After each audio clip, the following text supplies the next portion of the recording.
Bueno, pues bienvenidos y bienvenidas una vez más. Vamos ya a terminar con el franquismo de Marras, con este tercer vídeo, en el que, como podéis ver en la pantalla, vamos a hablar primero de la evolución económica, para después pasarnos a un breve análisis sobre la sociedad y los diferentes sectores de oposición al régimen. Bueno, en cuanto a la evolución económica, para hacerlo un poquito más fácil, aunque los apuntes no está así, os lo he dividido en dos partes.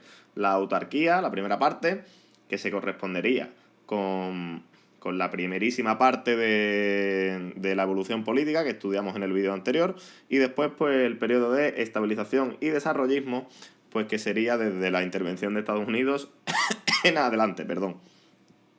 Bueno, la autarquía. Vamos primero con la primera parte. Chicos, muy importante que os aprendáis esta palabra. ¿Qué es la autarquía económica? Pues era uno de los principios del fascismo de Mussolini. Es la autosuficiencia. El fascismo decía que como eran nacionalistas, como era un Estado muy fuerte, tenía que ser un Estado capaz de abastecerse a sí mismo, de no depender de nadie en el extranjero. Pues esta va a ser la política económica que va a adoptar el gobierno de Franco ahora. No tanto por voluntad propia, sino porque recordad que nos habían aislado. No nos queda más remedio. Pero claro, queda más bonito decir, no, nosotros es que no queremos ayuda de nadie y somos autosuficientes. Mentira, lo que pasa es que nadie quería saber nada de España en estos momentos. Bien, esta autarquía a lo largo de los años de la posguerra y mientras que dura la Segunda Guerra Mundial y hasta los años 50, hasta principios de los años 50, pues va a traer consigo altos niveles de hambre y miseria en nuestro país. Uy.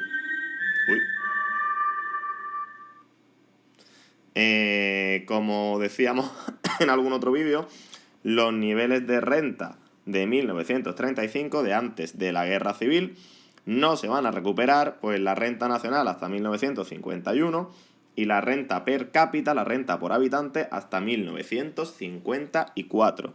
Fijaos qué burrada, ¿vale? Tenemos ahí pues casi 20 años perdidos económicamente, en los que la economía española se quedó totalmente estancada. Es pues un drama absoluto para la economía y para el país.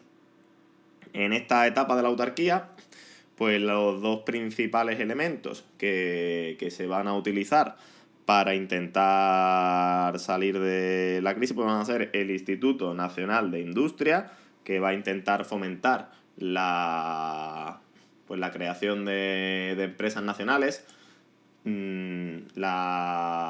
ante la falta de iniciativas privadas, ¿no? De gente que tenga dinero para invertir en una empresa privada, pues se van a crear empresas estatales, pero la inmensa mayoría de ellas van a suponer pérdidas para el Estado, porque la situación era muy complicada. Por otro lado, la agricultura se va a dirigir a través del Servicio Nacional del Trigo y se van a intentar aumentar la producción, pero no se va a conseguir y nos va a obligar a importar, a traer pues grano, trigo de fuera de España de forma masiva. Obviamente a precios bastante altos y que no van a ayudar nada a mejorar nuestra economía. ¿Resultados de la autarquía? Cartillas de racionamiento.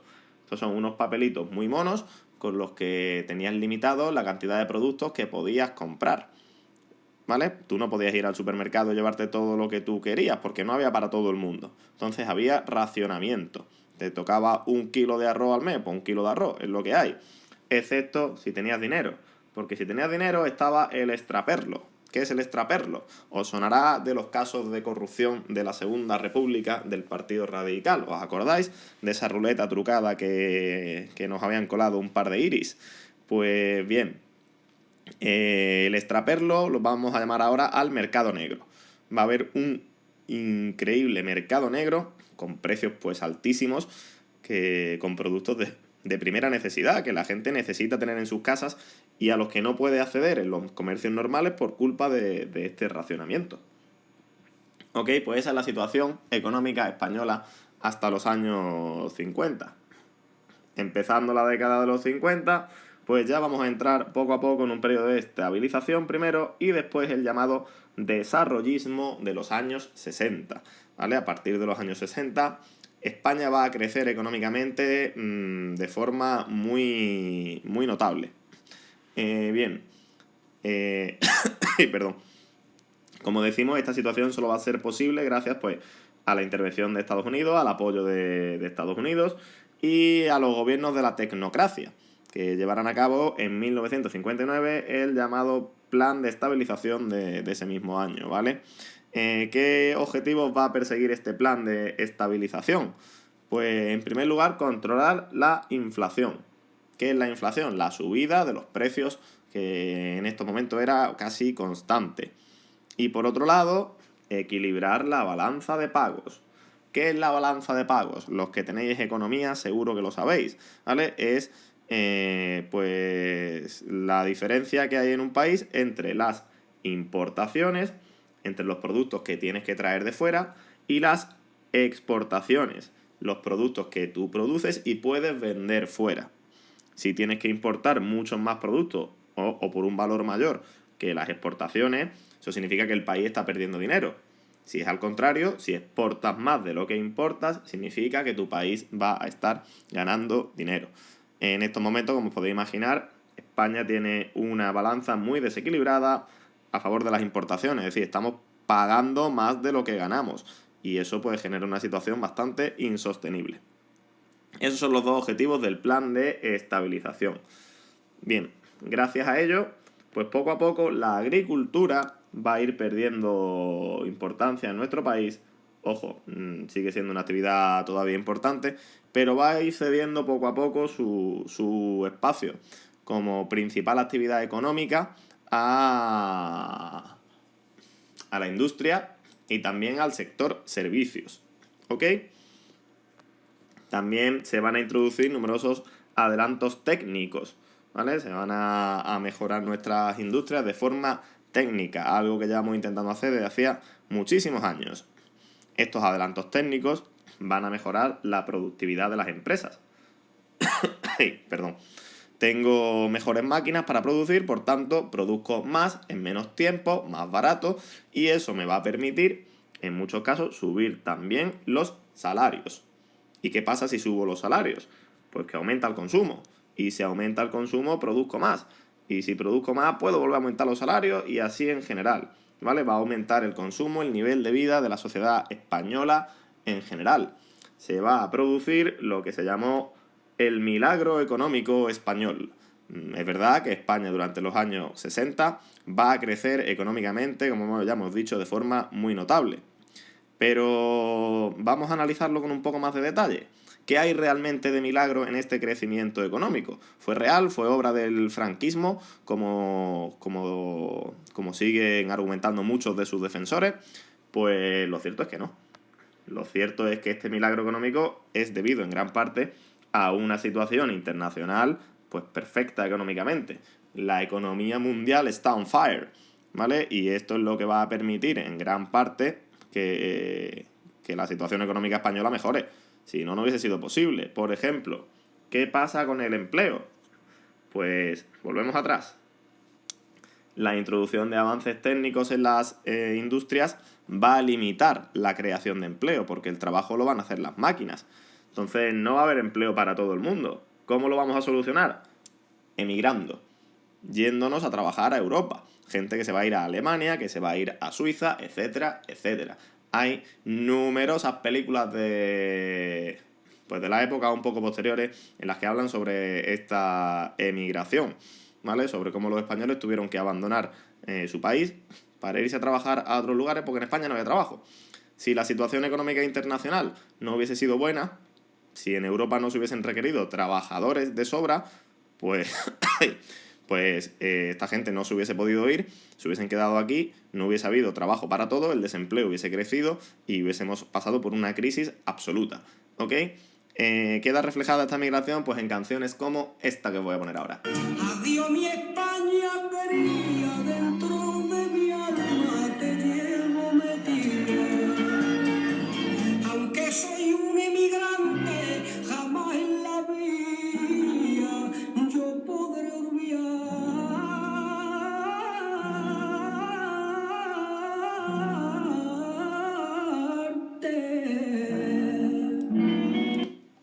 señor que se llama Juanito Valderrama y a que mi madre le gusta mucho, ¿vale? Como veis, pues queda reflejada esta realidad social de la emigración de los españoles en la música.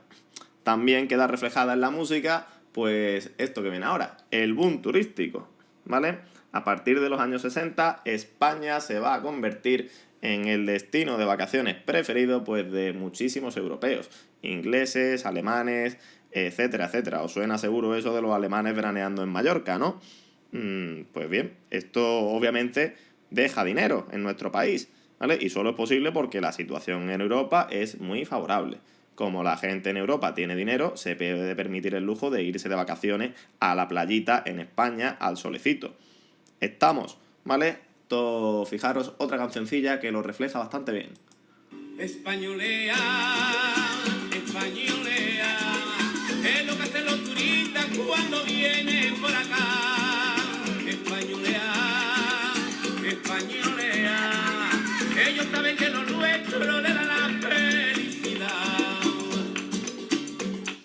Es españolear, es lo que hacían los turistas cuando venían por aquí de visita.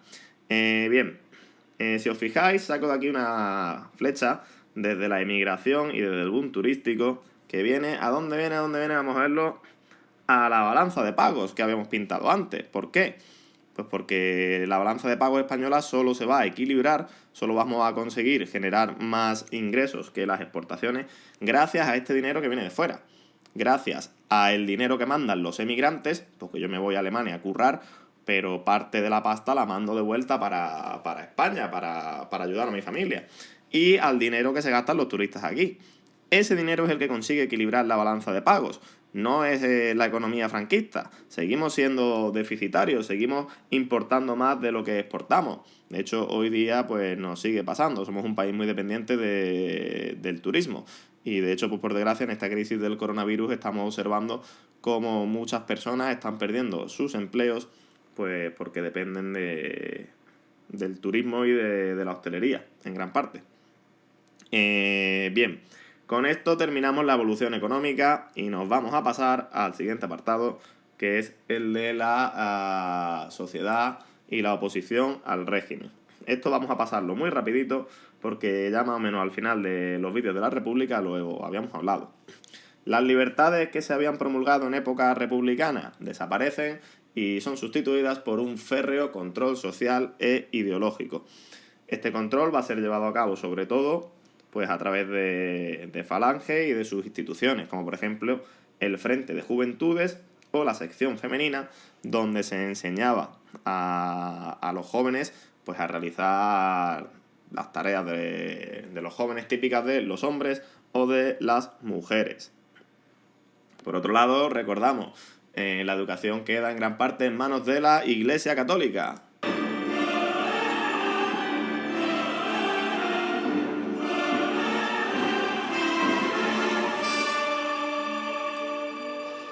Que se va a introducir una asignatura como es la formación del espíritu nacional. ¿Esto qué es? Cuéntale a los niños las bondades del franquismo, lo bonito que es y lo importante y grande que es España a lo largo de la historia, mintiendo si es que es necesario. Para terminar de controlar al enemigo, por decirlo de algún modo, pues tenemos que recordar la ley de responsabilidades políticas, que va a juzgar a todos aquellos que eran sospechosos de haber ayudado a la República de un modo u otro. Bien, esta situación de control social y de represión ideológica se va a ir poco a poco quebrando, pues debido precisamente a lo que hemos visto antes, al boom de la economía en los años 60 y al turismo, que van a provocar una gran modernización social. Imaginaros, en una sociedad pues muy católica, muy influenciada por la Iglesia a nivel sexual, por ejemplo, pues de repente resulta que nos encontramos aquí en las playas españolas con un montón de extranjeros y extranjeras, pues con una cultura totalmente distinta, una cultura mucho más abierta. Por ejemplo, pues las extranjeras van a venir con sus bikinis, una cosa que hoy es totalmente normal, pero que en esta época, en España, va a ser toda una revolución. La gente cuando lo vea por las calles va a decir, ¿esto qué es? ¿Qué está pasando aquí? Se va a volver loca, ¿vale? Entonces, esta modernización social que se va a producir gracias a la mejora económica y a la llegada de turistas de otros países, pues van a ir poco a poco haciendo mella en los principios del régimen y lo van a ir debilitando. Es muy paradójico, ¿no?, que lo que los franquistas defendieron como su gran éxito económico fue al mismo tiempo lo que empezó a hundir al régimen a nivel social. Por último, pues toda la población va a estar sumisa y calladita en estos años de dictadura. Pues lo cierto es que no. Para empezar tenemos a los maquis. ¿Qué son los maquis? Pues grupos de guerrilleros, sobre todo del Partido Comunista, que cuando acabe la guerra civil, en las montañas del norte del país sobre todo, van a resistir y se van a enfrentar de forma armada al franquismo. Sobre todo van a tener enfrentamientos con la Guardia Civil. Van a estar apoyados pues por la población civil en muchos casos, que se oponía también al franquismo. Y ya os digo, se van a pelear a tiros con la Guardia Civil. Incluso estos maquis, en el año 1944, se va a intentar fomentar, fijaros, todavía en la Segunda Guerra Mundial, cuando los aliados empiecen a reconquistar Francia después del desembarco de Normandía, pues los guerrilleros españoles van a planear una invasión al régimen franquista a través del Valle de Arán, ¿vale?, de los Pirineos. Van a intentar reconquistar un poco España, como ellos mismos lo llaman. Hacer que caiga el régimen de Franco y que se restaure un régimen democrático. Fracaso total y absoluto. Tuvieron allí, yo qué sé, una semana creo que duró la invasión, no me acuerdo bien, pero vaya, poca cosa. En cuanto a los partidos políticos, pues tenemos el más activo sin duda va a ser el Partido Comunista, con Santiago Carrillo a la cabeza, que pues se va a intentar infiltrar y acercarse a todas las fuerzas antifranquistas. Se la van a estar jugando cada 2x3, cruzando la frontera con documentación falsa, etcétera, etcétera. El PSOE, por el contrario, va a hacer más bien poco, o por lo menos casi nada, hasta 1973, cuando en el Congreso de Suresnes la dirección del partido quede en manos de pues militantes del interior como Felipe González, el llamado Grupo Sevillano. Hasta entonces, pues la verdad es que el PSOE en el exilio había hecho poca cosa para enfrentarse al franquismo. El nacionalismo también se va a ir articulando poco a poco en torno al PNV en el País Vasco o la nueva Convergencia Democrática de Cataluña, ¿vale? Por último, y ya acabamos, no nos podemos olvidar pues del terrorismo. Recordad algunos grupos de izquierda como el FRAP o sobre todo la banda terrorista ETA, Euskadita Askatasuna, que es una banda pues de corte nacionalista vasco, que recordad pues fue autora de numerosos atentados como el de Carrero Blanco. Y voló. Bien, pues como sabéis, todo esto va a acabar, el régimen se va a acabar el día 20 de noviembre de 1975 con la muerte de Francisco Franco, el llamado caudillo de España. Ese día, pues poco a poco los poderes irán pasando a manos de su sucesor designado, el rey Juan Carlos I de Borbón, y pues empezará lo que llamamos el proceso de transición, ¿vale?, que ya es cuestión del siguiente tema. Así que nada, otro tema menos. Seguimos con buen ritmo y nada, nos vemos en el próximo vídeo, chavalada. Hasta otra.